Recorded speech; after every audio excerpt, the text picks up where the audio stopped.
இது பொதுமக்களிடத்திலே மிகப்பெரிய ஒரு வரவேற்பை பெற்றிருக்கிறது. இப்பொழுதே கூட முதலமைச்சர் அவர்கள் சொன்னது, இந்த ஒரு வார காலத்திற்குள், இந்த 5 நாள் நமக்கு ஒர்க்கிங் டே இருக்குது, இந்த 5 நாளைக்குள்ளே என்ன அப்ளிகேஷன் வந்தது, என்ன டிஸ்போஸ் ஆகிருக்கு, என்னங்கிறத செக் பண்ணுங்கள்.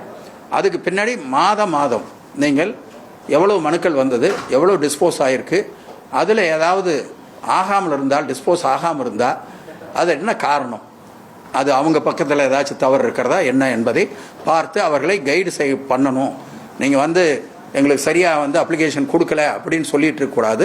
நீங்கள் அவர்களை வழிநடத்த வேண்டும் என்று எங்களுக்கு இப்பொழுது ஆலோசனை சொல்லியிருக்கிறார்கள். அந்த வகையில் இன்றைக்கு துவக்கப்பட்டிருக்கிறது. சார், ஆன்லைன் அப்ளிகேஷன் இருந்தாலும் லோக்கல் இஓ இல்லை பில்டிங் அப்ரூவலில் போய் இன்ஸ்ட்ரக்ஷன் பண்ணுவாங்க, இவங்க கொடுத்துருக்க அளவு சரிதானா அப்படின்னு பண்ணுவாங்க. அந்த மாதிரி இன்ஸ்ட்ரக்ஷன் இருக்கா இல்லை இன்ஸ்ட்ரக்ஷனே கிடையாது? இல்லை, அந்த மாதிரி இன்ஸ்பெக்ஷன்லாம் தேவையில்லை. இது அங்கே அவங்களுக்கே இன்ஜினியர்ஸ் இருக்காங்க.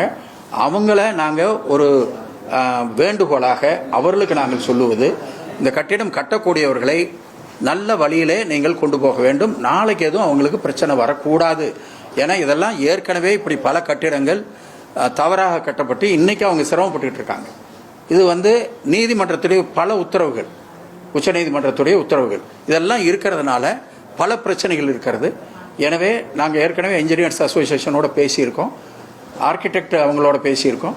இவங்க எல்லாரும் அவங்களை கைடு பண்ணணும். அந்த விதிமுறைகளுக்கு உட்பட்டு அவர்கள் அதை அவர்களுக்கு செய்து கொடுத்து விட வேண்டும். ஆனால் அதற்காக காலதாமதமோ டிலேவோ ஆகாது. அவர்கள் அனுமதிக்காக கொடுத்து விட்டு அவர்கள் பாட்டுக்கு வேலையை ஆரம்பிக்கலாம்.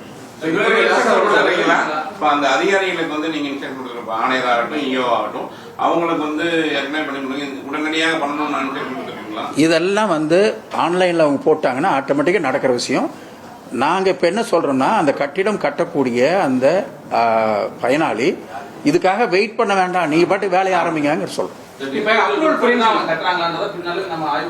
இல்லை, அது விதிமுறைப்படி இருக்க வேண்டும். அது ஆய்வு வருகிற பொழுது யாராச்சும் ஒரு பிரச்சனை வந்ததுனாக்கா அது ஆய்வு போக வேண்டிய அவசியம் வரும். அன்னைக்கு அந்த விதிமுறையை மீறி இருக்கக்கூடாது. இது ஒரே ஒரு இது என்னன்னா, ஒரு மனு போடும் பொழுது காலதாமதம் இல்லாமல் வேற ஒன்றும் அவங்களுக்கு சிரமம் இல்லாமல் உடனடியாக அனுமதி கொடுக்க வேண்டும். ஆனால் அவர்கள் சுய சான்று, இந்த இடம் என்னதுதான், நான் இந்த விதிமுறைகளுக்குள்ள தான் கட்டுறேன், இந்த விதிமுறைகள் எல்லா இன்ஜினியர்ஸுக்கும் தெரியும், எனவே இதுக்குள்ள தான் கட்டுறேன் அப்படின்னு அவங்க சுய சான்று கொடுத்துருச்சுன்னா நாம் அந்த பர்மிஷனை கொடுத்துட்றோம். அது பர்மிஷன் வர்றதுக்கு டிலே ஆனால் கூட அவங்க வெயிட் பண்ண வேண்டாம், பில்டிங்கை அவங்க கட்ட ஆரம்பிச்சிடலாம்.